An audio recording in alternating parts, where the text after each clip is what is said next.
Alors, je reviens sur mon analyse du cours du Bitcoin. Comme vous pouvez le constater, je ne produis pas des vidéos tous les jours. Je pense que ça sert à rien. Les gens sont la plupart du temps très sensibles à ce que l'on appelle les bruits du marché. Et à chaque fois qu'il y a une bougie rouge, on a l'impression que c'est l'apocalypse pour certains, que c'est la fin du monde, qu'on entre en bear market. Alors je vous exhorte tout simplement à avoir une vision sur le long terme. Et c'est ce que je vous propose dans mes analyses, puisque en général nous sommes, vous voyez, en unité de temps weekly. Et donc vous avez là un graphique, vous voyez, normalement on se projette ici jusqu'en novembre 2025. Alors ça c'est au mieux par rapport au cycle précédent, c'est ce que nous pourrions avoir lors de ce bull run, auquel cas nous aurions plutôt, vous voyez, nous serions plutôt sur ce scénario-là. Donc la formation d'une impulsive haussière qui viendrait, vous voyez, rejoindre là à peu près cet indicateur. Alors cet indicateur, en l'occurrence, c'est le Bitcoin Halving Cycle Profit qui est excellent sur TradingView. Alors ça c'est un scénario que j'aurais tendance à privilégier. Vous vous rappelez qu'ici c'est la vague 3 ici, vague 3 de 2017 qui était en extension. Et vous voyez que si on la place ici, alors on a des résultats à peu près similaires. Donc ça c'est intéressant de le constater, allez voir ma vidéo précédente. Évidemment, il nous faut aussi envisager d'autres scénarios. Alors, ça en est un. On va le mettre ici. Et ensuite, vous avez... Alors, ça, je l'étudierai après. Mais là, le scénario le moins bullish, on va dire, c'est celui-ci. C'est-à-dire que nous aurions déjà eu une vague 1, puis 2. Vous voyez, une petite vague 2 là. Vague 1. Une vagounette. 1, 2, 3, 4, 5. Évidemment, ici, la vague 5, si nous sommes là, déjà là dans une vague 3, vous voyez qu'au niveau du RSI, on ne doit pas dépasser ce niveau-là, des 81 et quelques. Auquel cas, la fin de cette vague 5 ici pourrait arriver assez rapidement, vous voyez, en l'espace de un mois, voire deux, puisqu'il nous faut une phase parabolique, on doit connaître normalement une halte saison, il n'y a pas de raison qu'on ne la connaisse pas. Alors on pourrait aller chercher ici, vous voyez, les 180, 190, 200 000 dollars. Mais j'ai envie de dire guère plus, évidemment, avec ce scénario. Mais ce n'est pas celui que je privilégie. Mais il existe, alors, vous voyez, ici en Elliott Wave, on peut faire ce décompte pour le moment, c'est toujours possible. Évidemment, là, en prenant en compte la figure chartiste tasse et anse que nous avons ici. Vous voyez, ici la anse, ici la tasse. À ce moment-là, on a, vous voyez, cet indicateur qui pourrait nous amener ici. Alors, selon comment on le place aussi, hein, mais on est là aux alentours des 200 000 dollars. Alors, ça, je vais le mettre de côté. Et puis alors, on a un scénario intermédiaire qui serait celui-ci, que je vais mettre un peu plus en évidence. Voilà, par exemple. Alors, ici, nous aurions eu la formation d'une vague 1 ici. Vous voyez, non pas 1, 2, 3, 4, 5, mais vague 1. Avec un décompte en daily ou en 4 heures sur lequel je reviendrai tout à l'heure. Vague 1, vague 2, on pourra avoir une vague 3 ici, aller chercher les 261,8 ou les 161,8. Mais comme nous sommes en période de bull run, je dirais plutôt les 261,8. Mais nous pourrions aller chercher un objectif plus haut. Mais on va rester raisonnable. 261,8, ensuite une vague 4. Une vague 4 qui viendrait corriger. Là, vous voyez, alors ça donnerait quoi ici? Ça donnerait... alors, vague 3, retracement de Fibonacci, donc vague 4. Vous voyez que ici, on pourrait aller chercher... alors là, je ne l'ai pas placé correctement, ça serait plutôt ça. Évidemment, là, c'est purement hypothétique. Hein. Mais vous voyez qu'ici, on a donc... voilà, là je l'ai bien placé. Donc vous voyez, pour une vague 4, on vient chercher les 38,2 en général. Plus rarement les 50% et encore plus rarement les 61,8. Donc on va placer ça comme ça. Évidemment, c'est purement hypothétique. Et puis ensuite, on aurait une vague 5 parabolique. Donc la phase parabolique, elle interviendrait ici. Et là, du coup, vous voyez que nous serions évidemment là, en juin 2025. Mais on pourrait atteindre à ce moment-là des objectifs évidemment plus élevés qu'avec le scénario précédent. Donc celui-ci, vous voyez, celui-ci c'est 200 000 à peu près. Celui-là, à ce moment-là, on pourrait aller chercher les 300 000. 300 000 juin 2025. On serait là, vous voyez, au 200% de retracement de cette grande vague ici corrective. Donc ça c'est encore un scénario possible. Hein. Et enfin, évidemment, nous avons ce scénario-là, le plus bullish. Alors je le mets à peu près ici. Bon, je vais aussi mettre ça en vert d'ailleurs. Allez, hop, voilà. Donc on a du coup, vous voyez, on a ce scénario-là. Ensuite, on a celui-ci, qui est encore plus bullish. Et enfin, on a celui-là. Lequel privilégier c'est difficile à dire, ça, évidemment. Hein, mais en tout cas, il faut avoir à l'esprit ces trois scénarios. Ce qui m'intéresse avec le troisième, c'est surtout par rapport au cycle du Bitcoin. Donc, lors des précédents bull runs, puisqu'on est allé chercher cet objectif ici. Mais encore une fois, on peut aussi très bien avoir, par exemple, ce scénario-là, et ensuite venir former un expanding flat, par exemple, ou un running flat en ABC. Alors, auquel cas, on aurait ici en vert. Imaginez qu'on aille chercher les 300 000. Ensuite, on viendrait corriger le cours brutalement. Pourquoi pas pour retourner... Vous voyez ici, la barre en pointillé blanc, c'est les 100 000. 100 000. Et ensuite, venir former un expanding flat, donc avec un nouveau sommet ici. Et enfin, vous voyez ici, nous serions en bear market avec cette vague-là. Pour aller chercher, alors l'objectif ici, il peut être quelque part par là. Hein. A, B, C. Vague 4. Donc la vague 4 ici en orange, c'est la structure la plus importante. Nous sommes là dans une fractale la plus grande.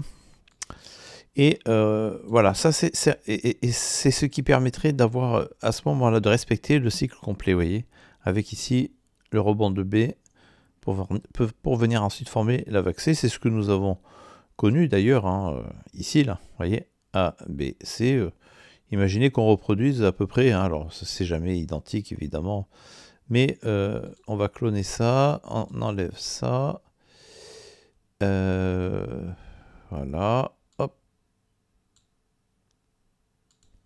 Voilà, donc j'ai cloné ce flat irrégulier ici, qui s'est formé lors du précédent bear market. Alors imaginez qu'ici, vous voyez, on vient chercher les 300 000 $ et qu'ensuite on vienne former une structure quasi identique ou semblable en tout cas. À ce moment-là, vous voyez que là, on pourrait à peu près respecter le cycle ici avec le haut de cette vague B, le rebond de B. Alors ça, je vais l'enlever en vert. Voilà. Vous voyez qu'ici, on aurait ça. On aurait donc une structure, alors qui pourrait être plus courte ici, hein, évidemment. Hop, voilà, on respecte ici. Ici, pareil, par exemple. Hein. c'est jamais tout à fait identique. Mais ensuite, vous voyez, bear market, qui viendrait ici, vous voyez qu'on a eu une période de 360 et quelques jours, une année, 371. Donc 371, évidemment, alors je l'ai placé là, ici, mais à ce moment-là, il faudrait le placer ailleurs. Mais à ce moment-là, le prochain bull run aurait lieu ici, vous voyez, comme prévu, en 2027, janvier 2027, par exemple, le bottom, avec un Bitcoin aux alentours, ici, qui pourrait venir reposer sur cette zone de support, ici, pourquoi pas, voilà. Aux alentours des 60, c'est ça, oui, c'est ça, 60 000. Bon, ça c'est purement hypothétique, mais vous voyez, moi j'aime bien me prolonger dans la durée.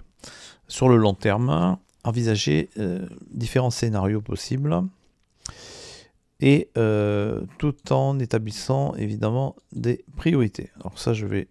est-ce que je l'enlève? Non, je vais le garder ici en bleu. Mais, alors, on va passer en daily pour voir ce qui s'est passé là, ces derniers jours, qui en a fait affoler plus d'un, parce que certains, encore une fois, dès qu'il y a un peu de bruit du marché, en plus on lit des nouvelles plus ou moins alarmantes. Je parle évidemment du fondamental dans ce salon-là, hein, Crypto News. Pour évidemment essayer aussi d'expliquer comment se produisent ces phases correctives sur les crypto-monnaies, mais pas seulement, sur les actions, etc. Alors, il y a toujours des explications ou des tentatives d'explication. La réalité, c'est qu'en fait, on ne sait pas trop, hein. Parfois, ça coïncide avec le fondamental, mais pas toujours. Quoi qu'il en soit, quand ça doit corriger, eh bien, ça corrige. Donc, vous avez ici le fondamental Crypto News et vous avez la macroéconomie. Maintenant, moi, ce qui m'intéresse, évidemment, c'est le Bitcoin. Donc, vous avez ici mes analyses et les analyses des principaux analystes techniques du moment. En tout cas, ceux que je suis, et ils sont en assez grand nombre, qui utilisent différentes méthodes, vous voyez. Donc, voilà, les yacht wave, c'est pas... Ça, c'est la méthode que moi, je privilégie, mais ce que je partage, vous voyez, par exemple, ici, on a Plancé, un très très bon analyste, et là, qui nous projette sur le très long terme. On voit un Bitcoin à plusieurs millions de dollars si on attend suffisamment. Donc ici, vous avez mes analyses, et vous avez ici, alors très important, c'est le top crypto, parce que ici, évidemment, c'est les cryptos qui sont les plus susceptibles de pumper lors de la alt saison. Je vous rappelle aussi que vous avez ici, vous voyez, alt saison, ici, différentes analyses qui concernent plus précisément les altcoins et donc les indicateurs qui font pencher la balance du côté des altcoins, non plus du Bitcoin. Donc là, il y en a beaucoup. Je vous invite à consulter ce salon en particulier, très important. Donc là, vous voyez, on va passer en daily. Alors, je vous rappelle qu'en daily, on a ce décompte possible, hein, vague 1, 2, 3, 4 et 5, auquel cas nous serions ici dans une vague 1, et puis la vague 2. La vague 2 viendrait corriger la vague 1 ici, à hauteur quasiment de 38,2, ce qui est faible pour une vague 2, mais encore une fois en période de bull run, surtout avec une vague en extension. Si la vague 5 devait être en extension, ce que je crois, alors on peut avoir une vague 2 vraiment courte. On a pu le voir déjà lors du bull run précédent, avec, eh bien, tout simplement, alors il faudrait que je repasse en weekly, mais la vague 3 du cycle de 2017, la vague 2 n'était pas très prononcée. Donc ici c'est pareil, on vient chercher les 38,2, on aurait pu aller chercher les 50%, mais 38,2 c'est déjà pas mal, surtout que vous voyez qu'ici en daily, on est sur du plat SSB ici, hein. Donc on a quand même une bonne zone ici de support, hein, avec... donc ici, c'est cet indicateur-là. Donc Bull Market Support Band. Et évidemment, en bleu, ici, vous avez la SSB du nuage Ishimoku. Et vous voyez qu'on est venu ici prendre appui sur le nuage. Donc ici, ça me semble tout à fait plausible. ce décompte-là me semble plausible. Auquel cas, on aurait donc eu déjà la formation de la vague 2, et puis, alors forcément, il nous faut une vague 1 ici. Et ensuite, une vague 2. Alors, est-ce que, vous voyez, alors pour venir former ensuite cette impulsive, hein, celle de la halte saison, évidemment, vous voyez que là, en délit, on comprend très bien qu'on ait pu avoir ce mouvement brusque ici, qu'on ait pu venir former une bougie rouge en l'espace de quelques jours, hein, entre hier et avant-hier. Là, le cours est déjà bien remonté. Donc pour moi, là, franchement, c'est tout à fait normal ce qui s'est passé. Il n'y a pas de quoi s'affoler. En plus, vous voyez qu'ici, on a une bougie qui est bullish. Ça, c'est bullish, hein, vous voyez, avec un corps de bougie ici. Alors, je vais agrandir. Je vais mettre ça en évidence, mais vous voyez qu'ici, on a ce marteau-là. Donc, tout ça, ça a été racheté. La queue de la bougie ici, vous voyez bien que, ou la mèche, ça montre que ça a été racheté et que là, a priori, le cours est en train de repartir à la hausse. Donc on aurait eu, bel et bien, ici, une sous 2. Et là, maintenant, ce qu'il nous faudrait former, si ce scénario est bon, eh bien, c'est forcément la grande vague 3, ici, en jaune, qui correspond avec la vague 3, ici, en vert, qui correspond avec la vague 5, ici, en bleu. Voilà, vague 5. La vague 5, ici, en blanc. Et la vague 3, ici, en orange. Je vous rappelle que en Elliott Wave, c'est le même principe que les poupées russes. Hein. Donc on a des structures qui sont emboîtées les unes dans les autres. Hein. Donc différentes fractales. C'est pour ça que moi j'utilise des codes couleurs. Vous voyez, le jaune vient former le vert, qui lui-même vient former le bleu, qui lui-même vient former le blanc, qui lui-même vient former le orange, ici même. Donc est-ce que nous aurons ce scénario-là avec ces prochains mois, ici, une impulsive pour aller chercher les 180 000 par exemple. Ensuite, une vague corrective, plus ou moins prononcée. Et ensuite, enfin, la vague 5 pour venir former cette vague 3, vague 4. Et enfin, dernier rallye avec la formation de cette vague 5 qui peut aller chercher les 300 000. Donc ça, c'est l'hypothèse, on va dire, moyenne. Donc juin 2025, et ensuite, si on devait venir former cette structure, pourquoi pas la formation d'un flat irrégulier, mais encore une fois, ça peut être autre chose, ça peut être un zigzag, ça peut même être un triangle ici. Donc nous verrons, quoi qu'il en soit ici, pour le moment on n'en est pas là du tout, quoi qu'il en soit, on viendra peut-être former ce flat, et auquel cas, on viendrait respecter le cycle complet du bull run pour aller jusqu'en novembre 2025. C'est pas inintéressant.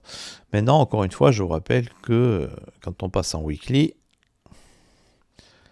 voilà, en weekly, eh bien, j'ai aussi ce scénario-là que je n'exclus pas, avec ici une vague 3 plus longue à se former, qui irait chercher un objectif peut-être, pourquoi pas équivalent, les 268, mais ensuite une vague 4 qui pourrait être formée par un triangle, et enfin, dernière vague 5. Et vous voyez qu'ici, on aurait quand même une structure plus ou moins parabolique, en tout cas qui tendrait vers une parabole, la formation d'une parabole au niveau du cours, une accélération ici, et évidemment la dernière phase serait très parabolique pour aller chercher un prix qui irait au-delà des 300 000. Bon, c'est prématuré encore, hein. Moi j'attends de voir évidemment ce que tout ça va donner, mais je garde tout ça précieusement, vous voyez, de côté, et au fil du temps, ben, je vous dirai ce que j'en pense, évidemment. Donc encore une fois, là pour le moment, j'ai en mémoire un scénario relativement court, celui-ci, ensuite celui-là, moyen, et enfin celui-là, le plus bullish. Alors à vous de me dire ce que vous en pensez, si vous privilégiez plutôt cette structure, ou bien plutôt celle-ci. Vous voyez, ça m'intéresserait d'avoir votre avis, surtout pour ceux qui font de l'Elliott Wave, ou bien celui-ci qui serait intermédiaire. Voilà, mais dans tous les cas, parce que même dans ce scénario-là, évidemment, on pourrait avoir ce scénario et ensuite venir former une structure telle que celle-ci, en flat. Auquel cas, on pourrait respecter, vous voyez, avec ici une vague B qui pourrait être plus longue d'ailleurs, voilà. Et on respecterait ici les phases du bull run. Alors je reviens rapidement sur le BTCD, donc la dominance du Bitcoin. Évidemment, moi ce que je veux voir ici, vous voyez, c'est un cours descendant, une dynamique baissière. Mais là pour le moment, vous voyez qu'il est en train de remonter, donc ça veut dire que là on est toujours dans la dominance du Bitcoin. Mais ce qu'il nous faudrait voir, c'est la formation d'une impulsive ici, que je vais tracer par exemple en vert. Vous voyez que là nous aurions eu déjà là la formation d'une sous-vague 1, et puis alors on viendrait former ici la sous-vague 2, et ensuite seulement là, vous voyez, 3, 4 et 5. Et ça là évidemment on serait dans la haute saison. Pour aller chercher l'un de ces objectifs, hein, rappelez-vous le rectangle rouge ici, parce que là, la structure, ça serait un zigzag a priori. Alors, bleu, vous voyez qu'on aurait quelque chose qui ressemblerait à ça. A, B, rebond. Et ici, C. Voilà. Et là, nous serions dans la fin du bull run pour cette saison. Voilà. Donc, sur ce, n'hésitez pas en commentaire à me dire ce que vous en pensez. Tout ça, ce sont des scénarios. En termes de probabilité, évidemment, c'est pas du 100%. C'est jamais du 100%.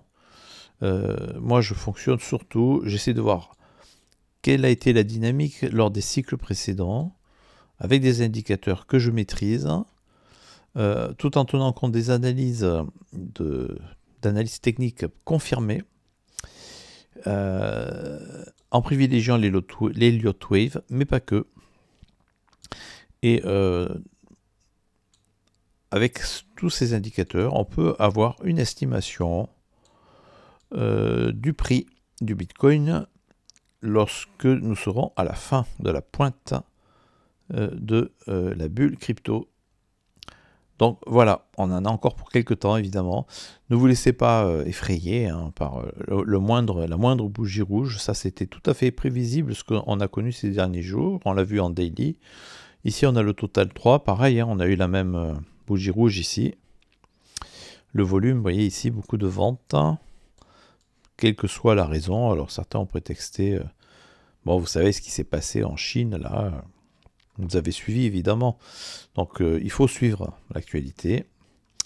Donc on a parlé surtout de DeepSeek, qui fait concurrence à ChatGPT, et qui est une intelligence artificielle, mais en Chine, et qui coûterait bien moins cher que ChatGPT, mais encore tout ça, évidemment c'est récent, donc ça ne fait que 5 jours que DeepSeek R1 est sorti et le monde est déjà époustouflé par son potentiel. Alors c'est vrai qu'il y a énormément de potentiel, mais vous verrez que, d'ailleurs si vous allez ici, Top Crypto, il y a pas mal de projets qui s'inspirent déjà là, vous voyez, qui ont intégré DeepSeek. Vous voyez, toutes ces crypto-monnaies là,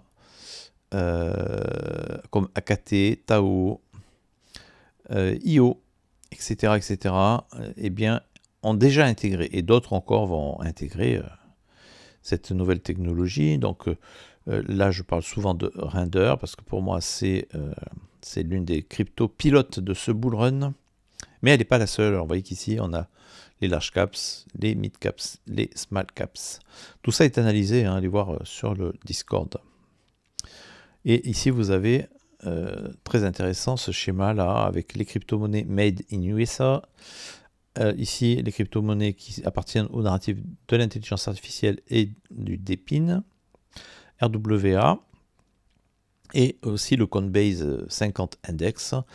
Alors, vous voyez qu'ici, évidemment, les crypto-monnaies qui sont dans tous ces narratifs, ce sont les plus prometteuses et Render, vous voyez, en fait partie. Mais vous avez aussi GRT, évidemment, vous avez le Sol, vous avez HNT, vous avez INJ. Ici, vous avez toute cette, vous voyez, Flux, APT, Fil, IO. Donc, tout ça très intéressant. Algo, XLM, Mina, très bon Mina, XRP, Avax, Link évidemment, KNT, voilà, tout ça c'est Ondo, HBAR, excellentissime. Donc ça c'est des projets que j'analyse, dont je fais l'analyse héliotiste aussi. Voilà, pareil, hein. Vous voyez ici, pareil, donc des crypto-monnaies Flux, Render, Ondo, Link, ICP, le réveil d'ICP aussi, très important ICP à mon sens pour ce bull run. Donc tout ça évidemment il faut l'avoir présent à l'esprit pour réussir son bull run. Et c'est encore le moment puisque nous n'avons pas encore eu la halte saison. Mais encore une fois, la halte saison, elle devrait arriver maintenant vraiment très rapidement. Ça serait assez logique. Voilà, vous avez aussi ce schéma-là. Donc pareil, hein. Alors, Coinbase, 50 Index, Made in USA, World Liberty Financial, Grayscale Trust, et avec la crypto-monnaie Link qui est au croisement de tous les chemins, et Made in USA parce que le nouveau président des États-Unis, Trump, a promis que ces crypto-monnaies-là ne seraient pas taxées. Donc évidemment, ça c'est très bullish pour toutes ces crypto-monnaies, Render, XS, GRT, HNT, Ape, etc. Enfin tout ce que vous voyez là, mais il y en a d'autres encore, hein. Alors moi sur ma chaîne, sur le Discord, hein, j'en analyse plus de 200, donc avec à chaque fois en consacrant un salon à chacune d'elles. Voilà, avec le fondamental.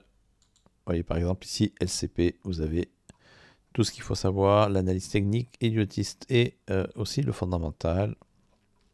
Et ce pour chacune d'elles. Voilà, sur ce, je vous dis à très bientôt. En conclusion, je vous rappelle que la chaîne est en partenariat avec l'exchange Bitgate. Mieux vaut ne pas mettre tous ses œufs dans le même panier et avoir plusieurs exchanges est tout à fait opportun. Sur CoinMarketCap, parmi le top des plateformes d'échange de produits dérivés sur crypto-monnaie, Bitgate est classé en numéro 4 pour les produits dérivés et Oconta en numéro 6, donc un excellent exchange, dont vous trouverez un lien d'affiliation en description de cette vidéo.